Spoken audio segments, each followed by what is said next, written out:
Good morning, AP Statistics. It's Miss McNeely, and I'm going to go through your review of Chapter 8, where you are creating confidence intervals to estimate population parameters. So you're told at the beginning of the review sheet that for each confidence interval that you compute, you have to identify the type of the interval, including what distribution is being used, whether it's Z or T, and by type we mean that it's going to be a one sample, and it's either going to be an interval for a mean or a proportion. You need to verify the conditions and state assumptions that are made in order to do inference procedures. You need to compute the interval and then include the level of confidence. Interpret the interval in the context of the problem as well. So even if you're not prompted to do these things, you need to make sure that each one of your confidence intervals comes with each part. So in number 1, it says, suppose that 84% of a simple random sample of 125 nurses working in city hospitals express positive job satisfaction. Establish a 90% confidence interval estimate for the proportion of all nurses at the hospital who express positive job satisfaction. Interpret the interval to someone who knows no statistics. Okay, so it's very clear, I think, that we're dealing with a proportion. So one thing you might want to start off by saying is we're dealing with one sample. We're going to be creating an interval, and remember when we're dealing with proportions, it's always the Z interval. We're always using a normal distribution, and again, we're dealing with proportions. So that's the first thing I'm going to write. All right, I'm doing a one sample Z interval for proportions. Now, in order for me to do a Z interval, that means I'm using a standard normal distribution. I need to make sure that I can use a normal distribution. So the next thing I'm going to do is list all my conditions for inference. And there are 3 of them. We want to start by checking to make sure it's a simple random sample. And if we look in our problem, it says SRS. That condition is met. Since I'm dealing with a proportion, the other thing I need to check is to make sure that there are at least 10 successes and failures. So I need to do my n times p and make sure that's greater than 10. And I need to make sure that n times 1 minus p is greater than 10. Now, writing this alone and putting a check mark, which I've seen some of you guys do, like just going like this, is not enough to say that you've verified the conditions. All you did was write a formula. So unless you actually plug in values for n and p, you'll get no credit for doing that. So what we want to do is actually fill in the given information. Let's go back to the problem and just jot down the information that we're given.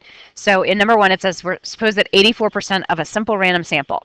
So if this 84% describes a sample, then I know that's p hat. My sample consists of 125 nurses, so that's my n value. And I want to do a 90% confidence interval. So that's going to be my C. Okay. So now let's go ahead and plug in. Now notice that I'm not given the population proportion. I'm only given the sample proportion. So we modify our condition to be n times p hat, or n times 1 minus p hat. So when I plug in, I'm going to have 125 times 0.84. And I want to double check. Is 125, I'm pretty sure it is, times 0.84. And we get 105. And 105 is very clearly greater than 10. So that condition works. And then if I do 125 times 1 minus 0.84, well, I know if I had 125 successes, I'm sorry, if I have 125 nurses and 105 of them are considered successes, that means that 20 of them would have to be failures. And that also is greater than 10, so that condition is met.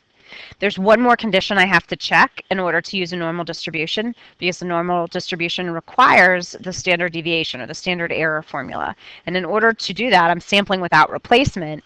I have to assume that the population of nurses is greater than 10 times 125. Okay, and I think we're talking about all the nurses working in city hospitals. That's plural. I think it's safe to assume, and again, this is going to be an assumption, because we're not told the population, but assume the population of nurses is greater than 1,250. Okay, so now I've verified the conditions, I've stated my assumptions, I've indicated the type, I've included the distribution used by stating that I'm using a Z interval. All right, The third bullet says to compute the interval and include the level of confidence. So I'm going to do it all by hand. I can also show you on the calculator. So if I'm doing a Z interval, I want to first state my interval, or my confidence level, I'm sorry. So I have a 90% confidence interval.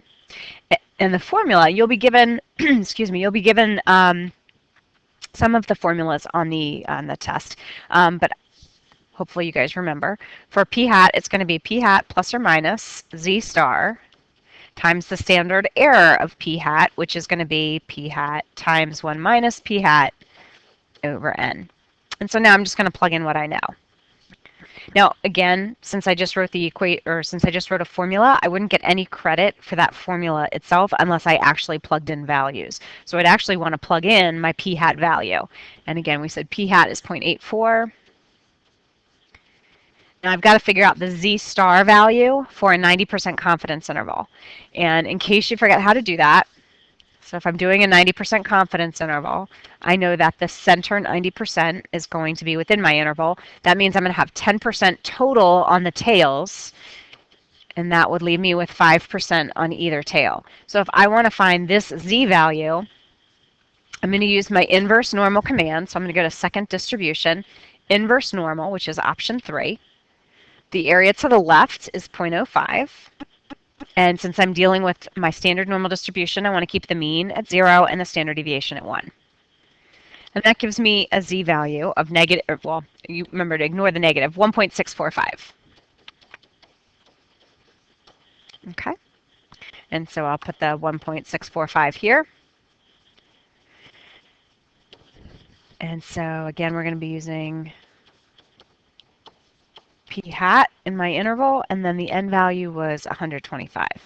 So when you're calculating the interval by hand, it'll be important to do your subtraction first, so you get your lower bound.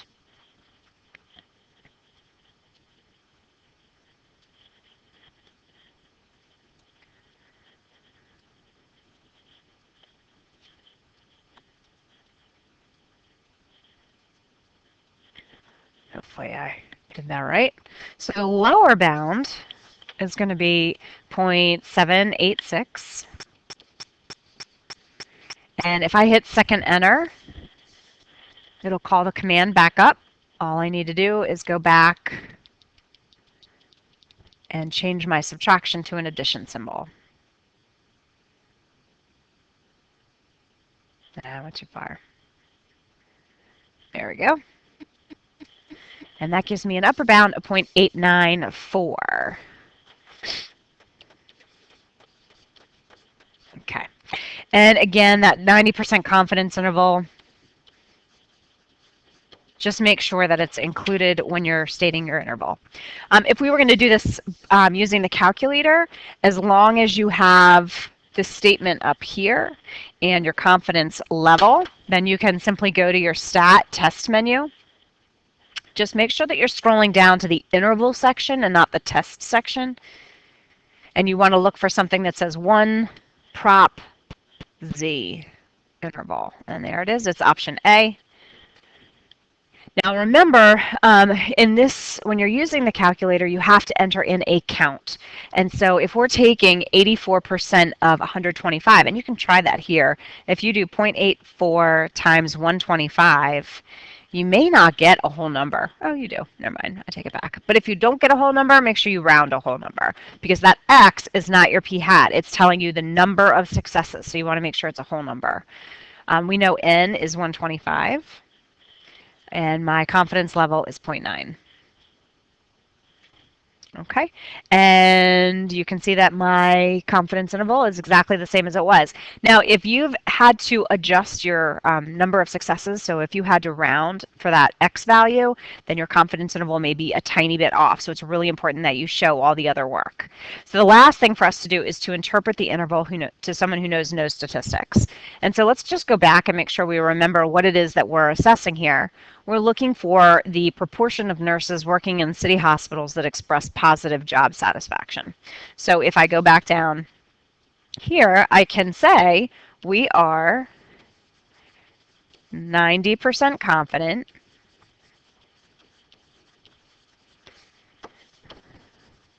that the proportion And this would be of all nurses, because we're describing the population working in city hospitals.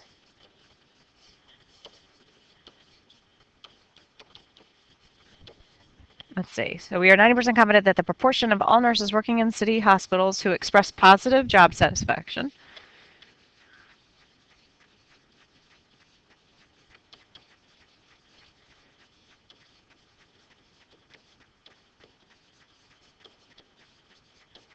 is between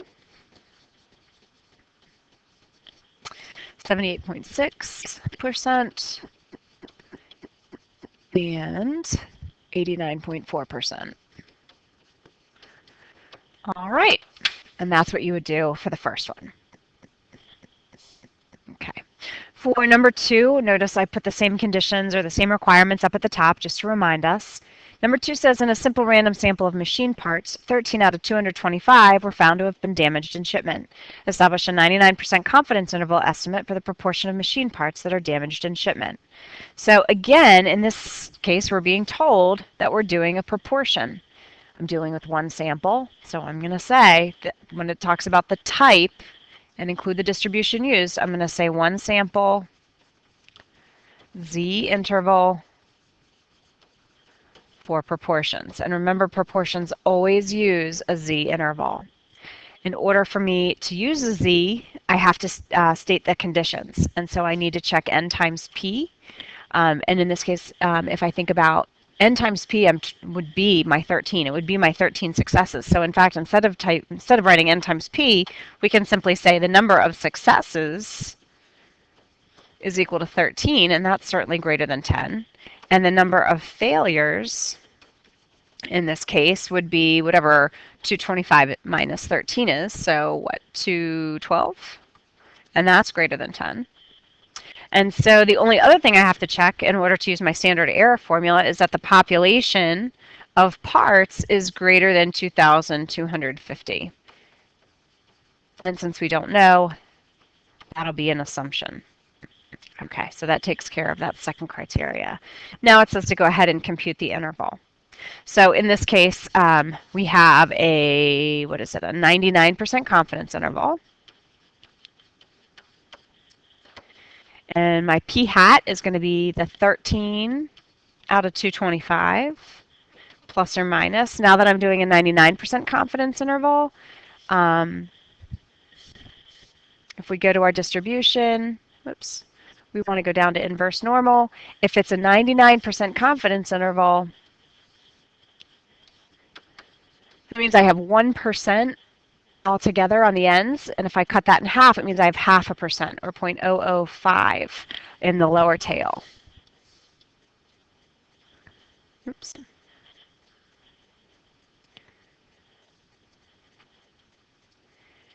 And remember I told you it does help to memorize some of these basic ones, 2.576.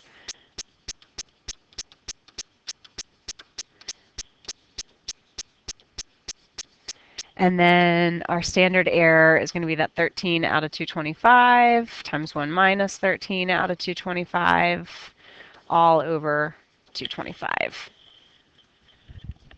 Okay, so typing this in the calculator can be a little bit messy because of the fractions. So what I would suggest doing, especially if it's not a whole number, if we take 30 divided by 225, let's see if it's a whole number. It's not. It's a nasty decimal. So what I'll do is I'm going to actually store that into a variable. So let's store that into letter A, and then I don't have to worry about any kind of rounding errors. So when I'm doing my confidence interval on the calculator, I want to make sure that I enter my p hat in first, and so that's going to be my A value. So I'll do alpha A.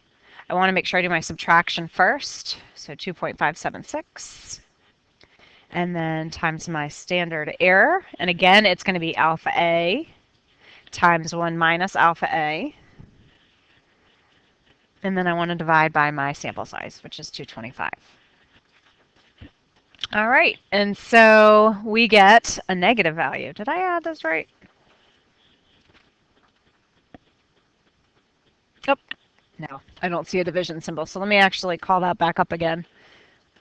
And it looks like it didn't take my division. So let me insert a division symbol, and that should make a little bit more sense. Because remember, when we're dealing with a proportion, all of our proportions should be between 0 and 1. So the fact that I got negative 8.9 was a huge red flag. All right, so my lower bound then is going to be 0.018. And if I hit second enter, I can just go back and type over the minus and make that a plus, and that'll give me my upper bound.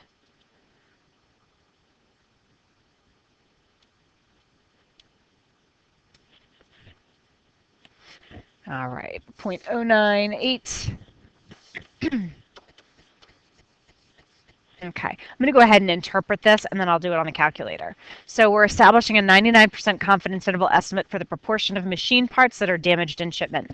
This part right here is what I want to make sure that I'm including in my conclusion or in my interpretation of the interval. So I'm going to start off with my confidence, my level of confidence. So I am 99% confident that the proportion of machine parts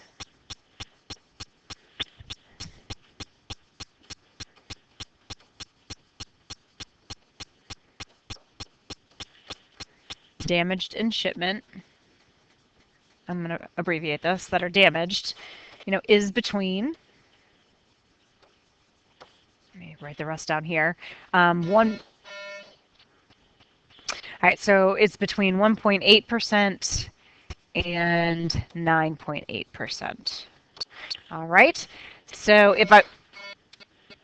to do this on the calculator, I will need to, let's see, if we go into our stat tests menu, I'm going to be doing a 1 proportion z-test. Remember, that was one of the first things that we listed. And I think that was letter A, if you wanted to just jump right into there. And I might have said 1 proportion z-test, and I meant z-interval, sorry. All right, so let's type in X would be our number of successes. Well, we knew there were 13 successes, so we don't have to worry about any rounding here. Out of 225, that's my N. Our confidence level is 99%, so I'll type in my 0.99, and then I can go to calculate. And it looks like it's the same, so that's perfect. And then in part B, it says, suppose there are 50,000 parts in the entire shipment. Use your confidence interval to estimate a 99% confidence interval for the number of parts that are damaged in shipment. For the number. So we're not going to be talking about P hat anymore, or P anymore. We're dealing with a number. Well, if I know that there are 50,000 parts, all I need to do is multiply my lower and upper bounds by 50,000. And then I can be 99% confident that the number of parts that are damaged in shipment, and I can give the interval for that.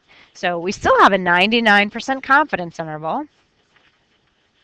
But what I'm going to do is I'm going to take my lower bound, 0.018 times 50,000.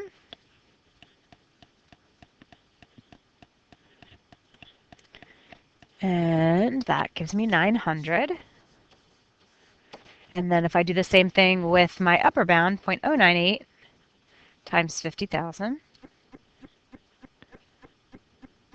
Oops. There we go. That gives me 49.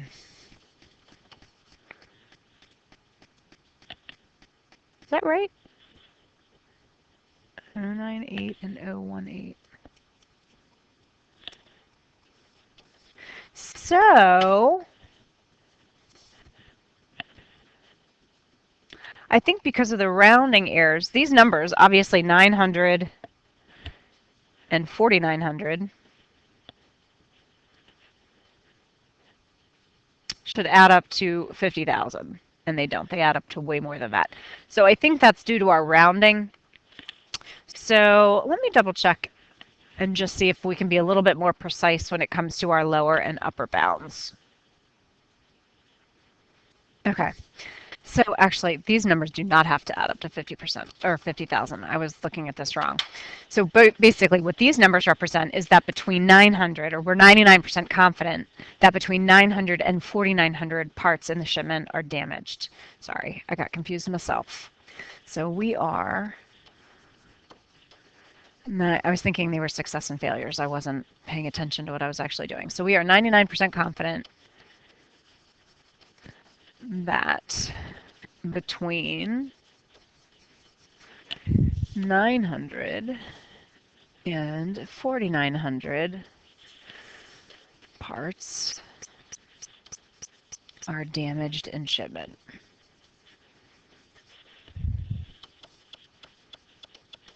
Okay, that's a pretty wide interval if you think about it. But that is what you would do to determine the number of parts that are damaged if you know the proportion. Okay, let's take a look at number 3. Number 3 says a social scientist wishes to determine the percentage of marriages in New York that end in divorce in 1 year. He wants to estimate the proportion to within plus or minus 0.05 at the 94% confidence level. How large a sample should he take? So the information that we're given, this quantity right here, that plus or minus 5%, that's our margin of error. So we know that our margin of error is 0.05. Make sure that if you're dealing with proportions, and in this case we are, because it asks us to estimate the proportion, that you're changing your percents to decimals, because that'll create a problem for you, obviously. We also want to use a 94% confidence level. So if we know that our confidence level is 0.94, I need to determine the z-star value. And again, if I have my normal distribution with 94% in the middle, that means that 6% is going to be in the tails, and if I'm just looking at the lower tail, that would be 3%. So if I use my inverse normal command, I can put in 0.03.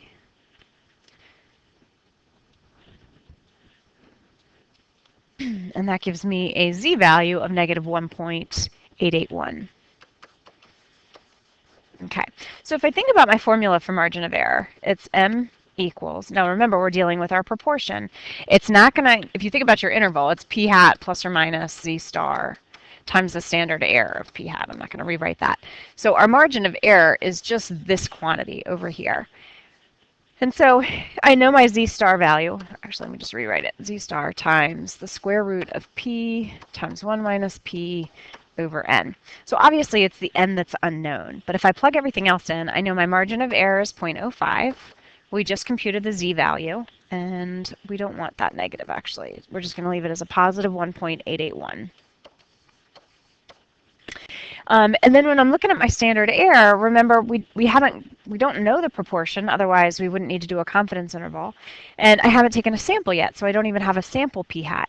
So the p value we use then would be 0.5, because that'll give us the largest possible standard error.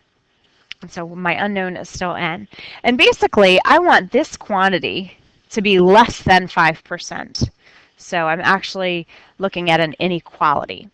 And we talked about when we're solving, this is just a proportion. So I can actually switch out this quantity and this quantity. So I get the square root of n. Just remember, that's underneath the square root, so you got to keep it there.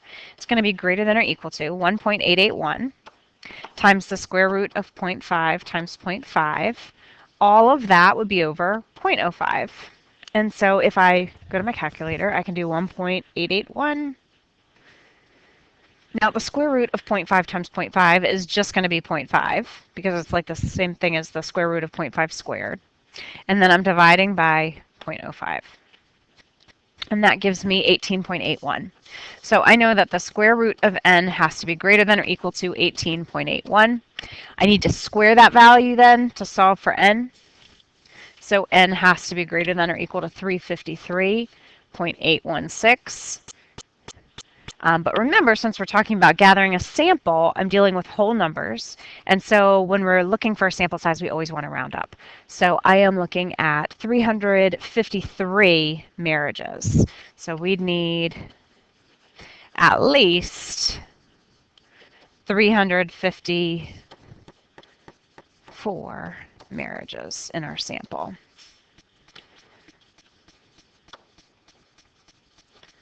And you always, always, always round up. So even if that was 353.0001, we'd still round that up to 354. All right, in number 4, we're back to computing confidence intervals, so I need to make sure that I include all of the steps. In number 4, it says in a survey of 100 randomly selected residents of a large city during the month of February, 13% reported being unemployed. Construct a 95% confidence interval estimate for the true proportion of unemployed residents in the city during the month of February. So again, we're looking at the proportion. So the type of interval I'm doing is a 1 sample Again, it's always going to be a z interval when we're dealing with proportions. Okay, we need to make sure that we verify the conditions and state any assumptions for inference. And so this is where we're going to look at our n times p and make sure that that's at least 10, and then do the same thing with n times 1 minus p. So we know that our n value in this case is 100. And in this case, we're told that in that sample, 13% reported being unemployed. So that's actually going to be our p hat value. And I'm going to leave that as a decimal. So when I'm computing my n times p, it's actually n times p hat that I'm computing. And we're doing 100 times 0.13, which is 13. That's greater than 10. So that condition is met. If I do n times 1 minus p hat, I know that's going to be 87. Because if my sample size is 100 and I had 13 successes, I had to have 87 failures, and so that condition is met. The last thing I got to check is to make sure that my population has at least 1,000 couples, and I think that is a safe assumption in New York City. And so now I've verified all my conditions, I've stated my assumptions, now it's time to compute the interval. So if I'm going to be doing a 95% confidence interval, I want to state my level of confidence. I'm going to have my p hat value, which is 13, plus or minus. The z value, let's see, our confidence level is 95. So if you guys remember, the z value is 1.96. Remember, 95%, if you think about your empirical rule, is 2 standard deviations away from the mean. So 1.96 is really close to that. And that's actually the more exact value. And then underneath the square root, I'm dealing with my standard error. It's going to be 13% times 87% over 100. Okay, on the calculator, I'm going to do the subtraction first. Whoops.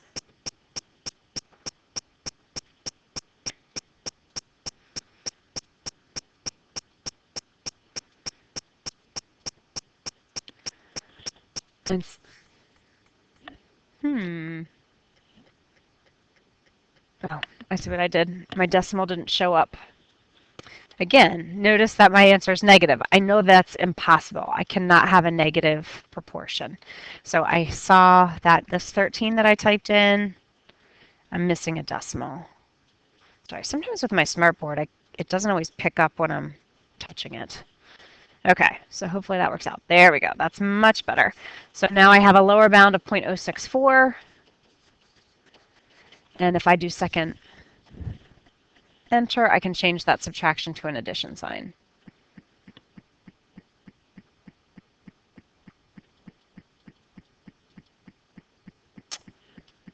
Okay. And so my upper bound is going to be 0.196. All right, so if I'm asked to interpret this, I'm going to say we are 95% confident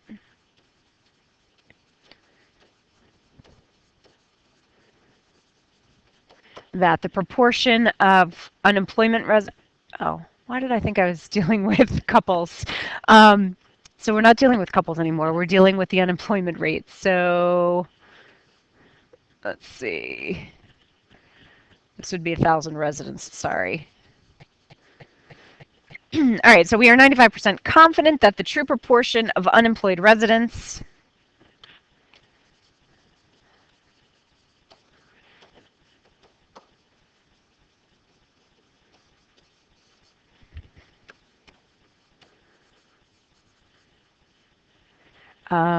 is between 6.4% and 19.6%. All right. In letter B, it says, by May of the same year, the mayor of the city reported an unemployment rate of only 10%, claiming that his efforts to strengthen the workforce are clearly working. Use the confidence interval to comment on the validity of his claim. All right. So if I'm looking at the p hat from February, it was 13%. And so when he did the unemployment rate in May, he found that it was 10%. So he's basically comparing his sample value to the sample value from February and saying, hey, you know, it used to be 13%, now it's 10%, I've clearly made a difference. But if we take a look at our confidence interval, 10% is within that interval. So we know that 13% may not have been the true proportion of unemployed residents in February. We know it's somewhere around 13%. And so since we're so confident that it's somewhere between 6.4 and 19.6%, and 10% is in that interval, that really doesn't give evidence that the mayor has made a difference. So since 10% is included in the 95% confidence interval,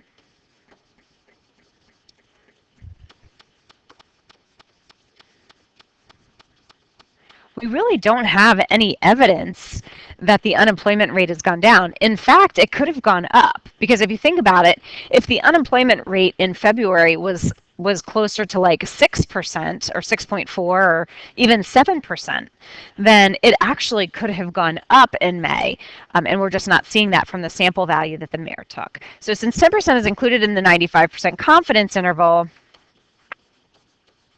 the mayor does not have enough evidence to conclude that the unemployment rate has decreased.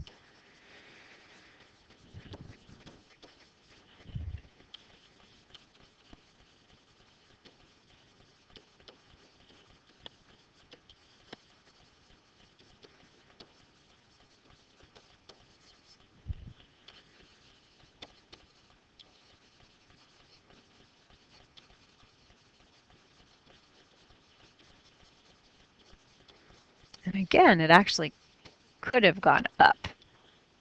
All right. Let's take a look at number 5. All right, so in number 5, it says, at the Droll Pineapple Company, managers are always interested in the sizes of pineapples grown in the company's fields. The weights of the pineapples grown in the Droll fields are approximately normally distributed with a standard deviation of 2.5 ounces. Okay, so at this point, since I'm dealing with weights of pineapples and I'm not dealing with success and failure, that's an indication to me that I'm dealing with a mean. And if I look at the problem and what I'm given that the weights are normally distributed. I also am given the standard deviation. Now this standard deviation is about the population. And so this is my sigma. And it's really important that you can tell the difference between whether or not it's a standard deviation for your population or for your sample, because it'll determine what type of distribution you use to calculate your interval. So in letter A, it says a simple random sample of 50 pineapples taken from this year's crop had a mean of 29.6 ounces. Compute a 95% confidence interval estimate for the mean weight of all pineapples grown in the company's field. So we know that we had a sample of 50. We know that the mean was 29.6. This is an X bar because it's the mean of my sample. And we want to compute a 95% confidence interval. And so that means I'm going to use a z-value of 1.96 again. All right, so the first thing we want to do is identify the type. Since I am given the standard deviation for the population, I'm going to be doing a z-interval. So we're doing a one sample z-interval, but this time we're doing it for mean. Okay, I want to go ahead and verify my conditions and state any assumptions. I need to make sure that I can use a z-interval, so I have to verify that I can use a normal distribution. Well, the population, we're told, is normally distributed. We also know that our sample size is large. So since the population is normal and n is greater than 30, we know that a normal distribution can be used.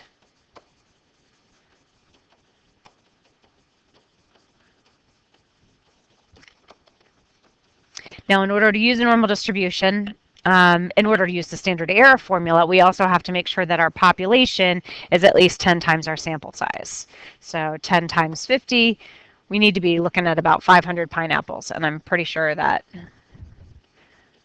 that is a safe assumption. Okay, so now I can go ahead and compute my interval. I want to make sure that I state the confidence level, so 95%. I'm going to take my x bar, which is in this case 29.6, plus or minus my z-value, which is 1.96, times the standard deviation divided by the square root of n. So the standard deviation is 2.5, and I'm going to divide that by the square root of 50. And so when I do my interval, when I calculate it, I want to make sure that I do the subtraction first. So 29.6 minus 1.96 times my standard deviation, which is 2.5, divided by the square root of n, oops, which is 50. Oops.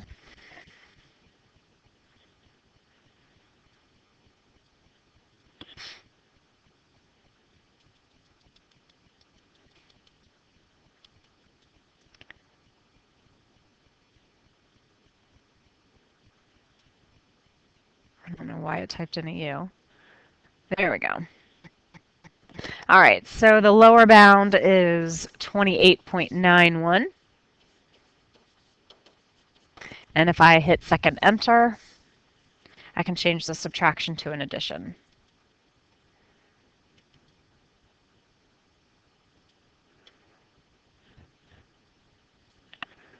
And that gives me 30.29.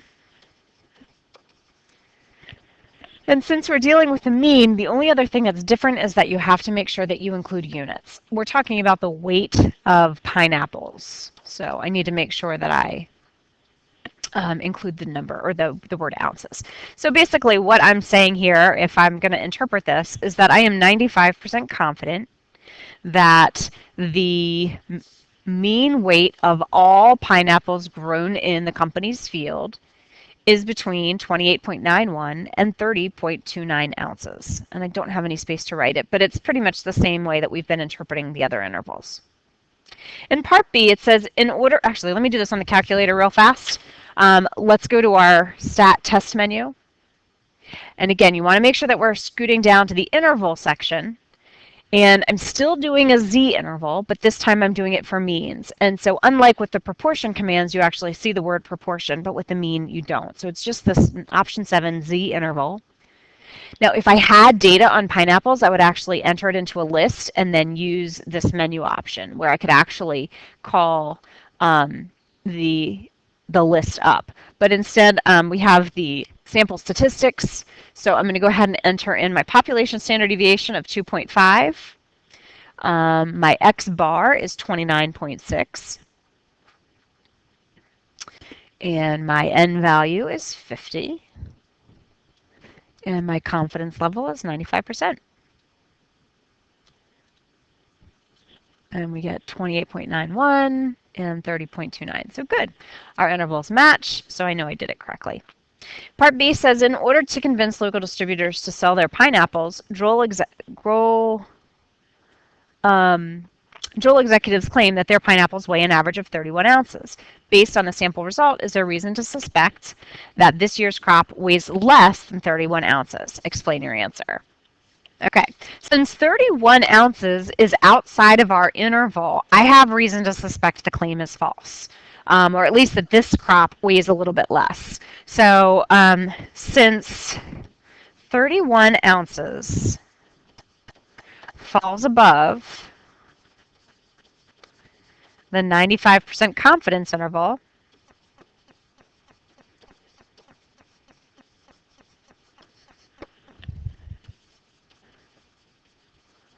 for weights,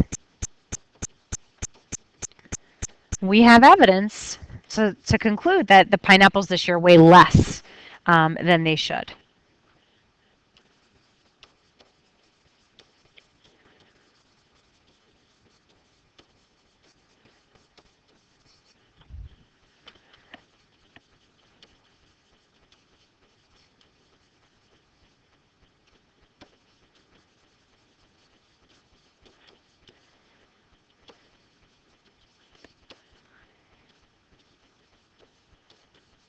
Or in this case, less than 31 ounces.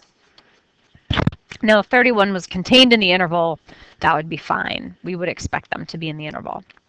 In letter C, it says how large a sample would need to be taken to estimate the mean weight of the pineapples produced to be within 1 ounce at a 95% confidence level.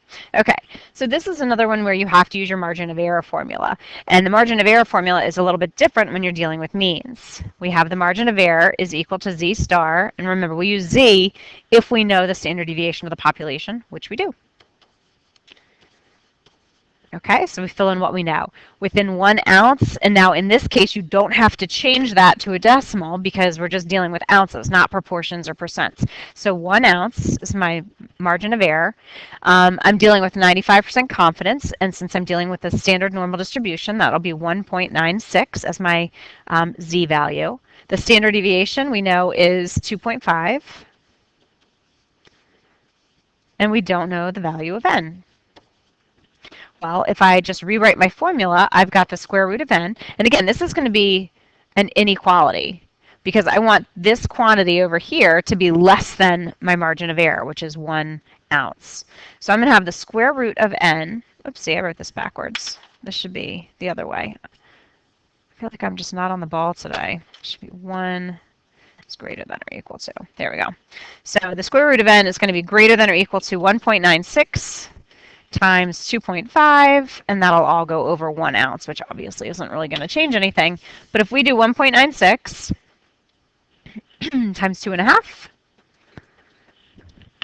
we get 4.9. And that's going to be what the square root of n equals. So I still need to square that value, and that gives me 24.01. All right, and even though my decimal is the 0.01, I still want to round this up to 25 pineapples.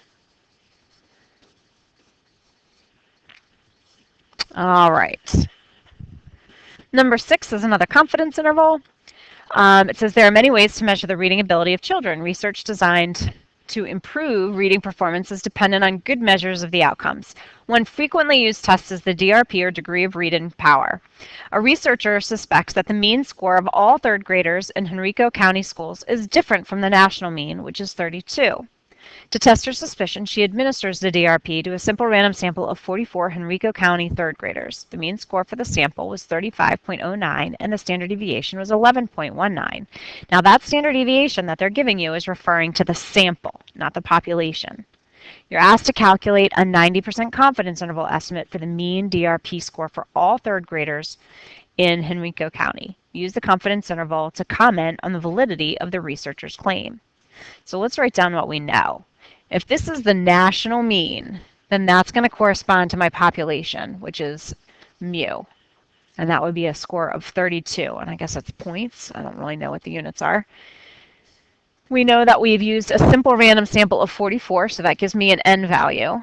We know that the mean in our sample was 35.09, so that's my x bar.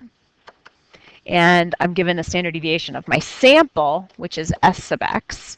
And that's going to be 11.19. And again, these are all points. Okay, so since I'm not given the population standard deviation, I cannot do a z interval. I must do a t interval. So I'm doing a one sample t interval for means. The t distribution is only used for means. It will never be used for proportions. All right, we need to verify the conditions and state assumptions. The conditions are the same. I have to make sure I either have a large sample or my population is normal, and I need to make sure the population has at least is larger than 10 times my sample size. So in this case, my sample is size n. So even though I'm not told how the original scores are distributed. Now in this case, if it's a standardized test, it would be safe to assume that the distribution is normal. So let's say you had a small sample. I think it would be appropriate to assume that the population is normal in this case. But in this case, because n is greater than 30, let me actually write this. Oops. So we can say n is equal to 44, which is greater than 30, and that condition is met. The only other thing I need to double check is that the population is greater than 10 times my n value. And I think it's safe to assume that there are more than 440, and I guess we're looking at third graders in Henrico County. Okay, and again, that's an assumption. Okay, so I've dealt with the first two requirements. The next thing it asks me to do is to compute the interval. Okay, I'm going to do it by hand, and then I'm going to show you how to do it on a calculator. So by hand, I'm doing a 90% confidence interval estimate. My x bar value is 35.09. But this time I have to use my T-star. So if I'm using T-star, I have to figure out what the T-star value is. And so the T-star is going to look like a normal distribution. It's just not quite as bell-shaped. I'm dealing with still 90% in the middle, so that would leave 10% on the tails altogether, or 5% on the lower tail. Now, the requirement for my T interval is that I report the degrees of freedom. And the degrees of freedom is always going to be one less than my sample size. So in this case, it would be 43. So I'm going to go this time to my inverse T distribution. Not all calculators have this. So I'm going to use option 4 to go to the inverse T menu.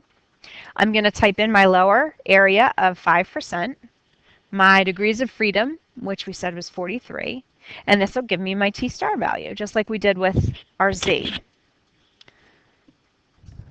And that gives me negative 1.681, but remember when we plug it into our formula, we don't worry about the negative.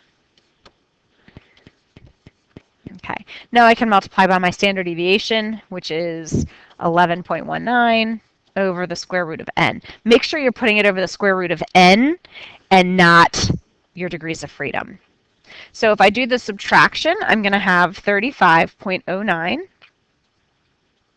Do your minus first, 1.681. And then we're going to multiply by 11.19 and divide that by the square root of 44. Okay, and so our lower bound is 32.254.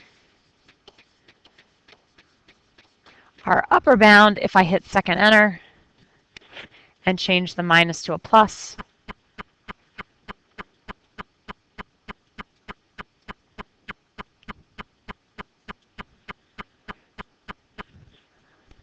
the upper bound is going to be 37.926. And this again would be points, on, what is it, the DRP. Okay, and so if I'm going to interpret that, it basically means that I'm 90% confident that the third graders in Henrico County have a mean DRP score between 32.25 and 37.93 points. Now, since the national average is 32 and my entire interval is above that, I can conclude that the third graders in Henrico County have an average that's higher than the national mean. And so when I'm reporting this, it's saying use the confidence interval to comment on the validity of the researcher's claim. So I'm going to include not only the interpretation of my interval, but I'm also going to compare it to the national mean. So we are 90% confident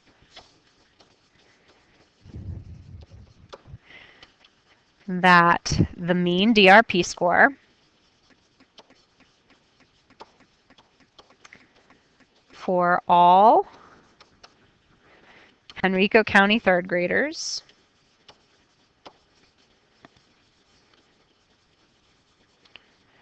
is between 32.254 and 37.926. Since both values are above the national mean,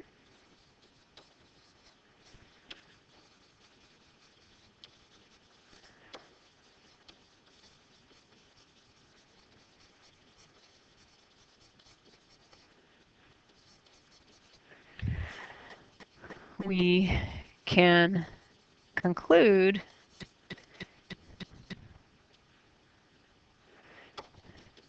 Henrico's third graders have a higher average score.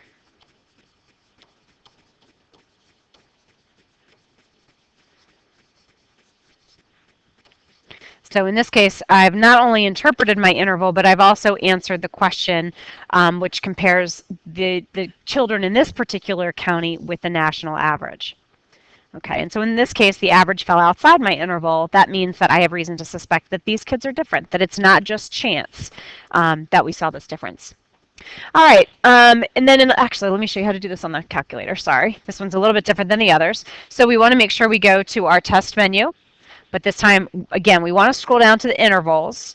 And since I'm dealing with the mean, you're not going to see the word mean in any of my options. So you just want to make sure you choose the T interval. And again, you have the option of pulling up the statistics or the data. In this case, we don't have any data, so I'm going to use statistics again. My X bar in this case was 35.09. My standard deviation for my sample was 11.19. My N value was 44. And my confidence level was 90%. Oops. Okay. And if we double check, we get the same interval. So that's a good thing. All right. In number 7, it says an election official conducting a telephone survey of 400 registered voters reported that between 60 and 68% of all voters had not yet made up their minds 1 month before the election. What is the sample proportion of voters in this survey who were undecided? So if I'm trying to figure out the value of p hat from a confidence interval, so my interval goes from 0.6 to 0.68. And so if I want to figure out p hat, I simply need to figure out the middle of that interval. The easiest thing to do here is just to find the average. So if we do 0.6 plus 0.68, and divide that by 2, our sample proportion is 64%. The margin of error for the confidence interval is just going to be the difference between each of the ends of my interval and my p hat. So I know my margin of error is going to be 0.68 minus 0.64. So if I take my end point minus my center, that's going to give me a difference of 0.04. So I've got a margin of error of 4%. Now it asks for the confidence level. So in this case, think about your formula for margin of error when we're dealing with a proportion. We have the margin of error is equal to our z star value times the square root of our p times 1 minus p over n. And in this case, we're given p hats. We'll use that. So fill in everything you know. I know my margin of error is 0.04. We're trying to figure out the confidence level, so we don't know the z value. The p hat value I'm using is 0.64. And we're given that the survey included 400 registered voters. So I just need to solve for z. So basically, I'm just going to take my 0.04 and I'm going to divide by this whole quantity. So on my calculator, I'm going to do 0.04, and I'm going to divide by the square root of 0.64 times 1 minus 0.64 divided by 400. All right, and so my z star then is 1.667. And if you think about what your confidence level is, well, if this is my negative z star and I also have a positive z star, the area in between those two values is my confidence level. So all I need to do, and if I just store this in a letter, for example, if I do store alpha A, right? If I go to my distribution menu, second distribution, I'm doing a regular normal CDF, and I want my lower bound to be the negative of this number. So if I type in negative alpha A, and I want my upper bound to be the positive, or alpha A, I want my mean and standard deviation to be 1 because I'm using z as my value. And if I press enter, it gives me 90.44.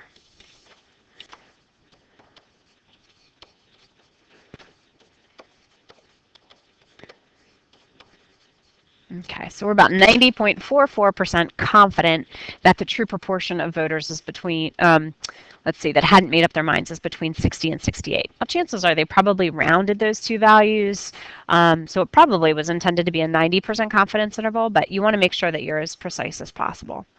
So I hope this was helpful. I know it was long. I hope you just kind of fast forwarded through the stuff you already knew how to do.